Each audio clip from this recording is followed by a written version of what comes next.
на комиссии при представлении программы обсуждали о светофорном моменте, и хотел бы, чтобы мы к этому серьезно отнеслись, потому что каждый день замечаешь, где стрелка не дорабатывает, обслуживающая организация у нас какая по светофорам? В этом году у нас по конкурсу заканчивает год организация СМЭП-Дельта. Это иркутская организация, на первый год она у нас работает. В общем-то, в рамках той суммы, которая отпущена на содержание у нас светофоров, она свою работу выполняет. Ну, вот момент, мы знаем, что у нас здесь светофоры иногда по полдня, по дню какие-то основные не работают, усложняют движение. Светофорное движение, ну, именно работа светофоров сейчас, наверное, самое важное во всем движении. И на подскоплении автомобилей, безопасные повороты. Вот то, что у нас в городе Братске сейчас отсутствует практически поворот налево с перекрестка, мы уже говорили, это и на депутатское Обручево и Комсомольское Обручево, где очень маленькие регламенты. Мне бы хотелось, чтобы обращалось внимание именно на регламенты во времени работы стрелок, и вот это постоянно регламент регулировался и отсматривался. А скажите, пожалуйста, по заявкам автолюбителей реагируется, либо как-то обслуживающая организация проверяет эти моменты, как это все проходит технически? Это постоянный объезд плюс контроль администрации города, комитета ЖКХ. То есть вы наличием сами едете, да, и так заработало и реагирует, да? Ну, естественно. И вот, как думаешь, в таких случаях, что по один день, два не работают. Нет, я про 2 дня не говорил. У нас не было. Такие случаи исключены. Это в крайнем случае, когда у нас выходит из строя контроль или какое-то другое более важное оборудование, или как у нас был просто снесен варварский светофор на улице Ленина. Вы это прекрасно помните. В зимний период мы ждали просто благоприятных условий, чтобы была тоже работа сделана. Поэтому реакция и от жителей приветствуется. У нас есть и диспетчерские службы, дорожная служба города Братска, и диспетчер от обслуживающей организации, и плюс звонки в районы и к нам в комитет ЖКХ. Достаточно быстро все отрабатывается. Что же касается стрелки налево, то не секрет, наверное, что ряд светофора требует реконструкции, но это совсем другие деньги, это отдельная работа. Такие проекты есть, но требует дополнительного финансирования. Мне бы хотелось все-таки заострить это внимание и прямо уже кричащий такой вопрос поставить, что на это нужно обратить внимание. Второй вопрос, он, конечно, еще будет касаться и Марины Анатольевны. Мне бы хотелось переговорить по передаче федеральной собственности отрезков, которые касаются энергетика. Движение грузового транспорта по ним через энергетик будет разрешено или нет? Как скажете? Кто это скажет? Кто может ответить? После того, как передадутся эти дороги федеральной собственности, сегодня и федералы будут уже самостоятельно решать. Но мы этот вопрос должны на контроле держать, потому что движение грузового автотранспорта по энергетику, оно как сейчас запрещено, оно должно также и продолжено. На это должно обратить внимание, потому что по энергетику поток, я понимаю, что он идет, не знаю, у нас до сих пор не сделано, но это как-то регламентировать обязательно. Спасибо. Марина Анатольевна, я извиняюсь, я просто, вот этот вот объезд, он тоже уйдет в федералку или нет? Который объезд у нас идет, через КПЖБ туда, через аэропорт. А? От кольца аэропорта. Да, вот этот вот. Нет, я имею в виду вот грузовой объезд, куда, по идее, должны. Да. Он останется в муниципальной собственности.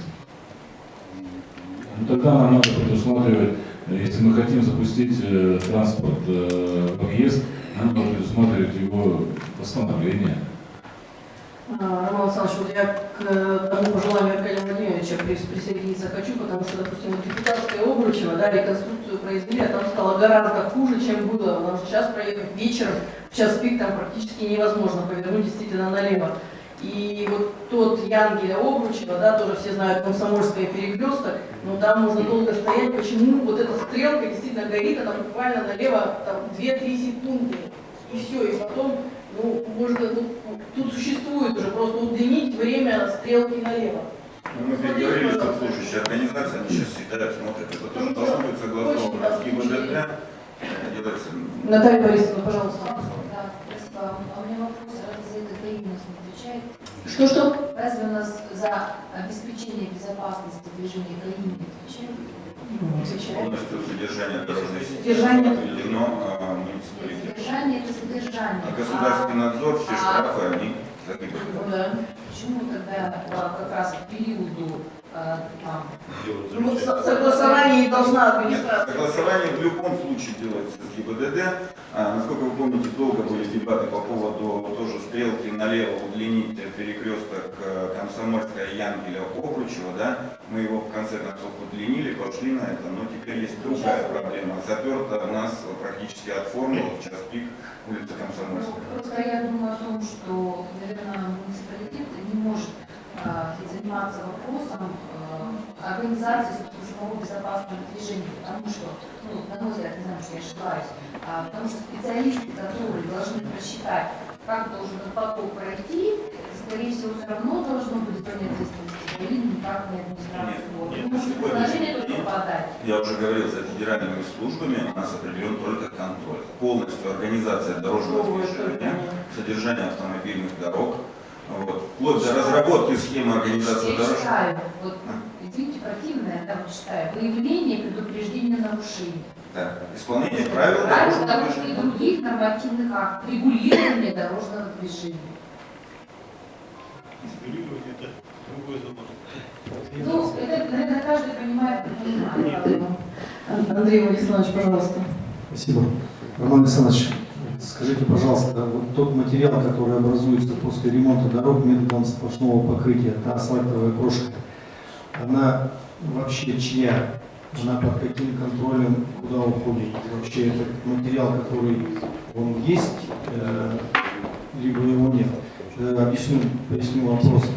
Значит, упомянули телецентр. Ну, можно говорить и про другие части города, в том числе там и про побережье, там, где есть малоэтажные дома, там, где есть улицы, на которые давно уже, наверное, не заезжал автомобиль представителя администрации. И вот когда эта асфальтовая крошка лежит непонятно где, а люди вынуждены покупать за достаточно серьезные финансовые средства вот эту же крошку этих людей, которые ремонтируют дороги,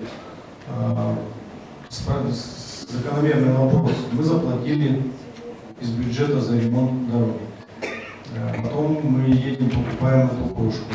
А нельзя ли, допустим, этот же материал, который, как я понимаю, ну, я молодой депутат, может быть, я чего-то недопонимаю, разъясните, вот этот материал можно было использовать в том же водоканале на покрытие этих мест, которые были вскрыты, засыпаны там. Чтобы люди в центре города, это удивительно, чтобы люди в центре города, мимо Комсомольской 33, проходя, не выступали в грязь, чтобы этот же материал привезли, вот просто по доброй воле администрации города, на какую-нибудь улицу, там, к примеру, там, Красной Звезды 8, либо Володарского, там, где пройти не могут дети, не наступив в грязь. Вопрос, он вообще этот материал он контролируется, его расход, там, куда он уходит. Вот это асфальтовая крошка. Спасибо. Начну с самого начала. Дороги муниципальные, соответственно, все, что образуется при их обслуживании, тоже муниципальное. От проблем до крошки.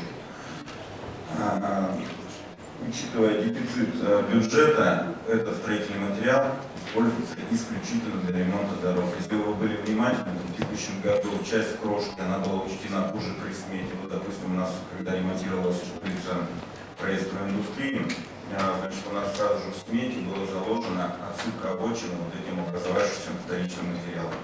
Все остальное, вы помните программу, которая второй год уже идет, ремонта частного сектора проезда, в текущем году вся крошка исключительно была направлена на ремонт проездов на Калачке, 27-й микрорайон или центр, частично южный поддон, правый берег. Все эти дороги были, мы их показывали в СМИ, как это дело ремонтируется. Поэтому, если вы узнаете, что кто-то торгует этим материалом, тем более, если продавали, и есть такие факты, обращайтесь, мы пресечем. По крайней мере, у нас таких прецедентов не было. Когда мы проверяли, крошка образовалась из федеральной трассы, из Вихоревки города Братска, мы таких случаев фактически не нашли, не определили. Роман Александрович, я правильно понимаю, что если будут обращения граждан, официально подтверждены комиссии, то в принципе они могут рассчитывать на то, что при дальнейшем строительстве дорог таким методом сплошного покрытия и на их улице обратят внимание. Да, у нас есть план, который прошлого года остался, и мы будем его продолжать. Спасибо.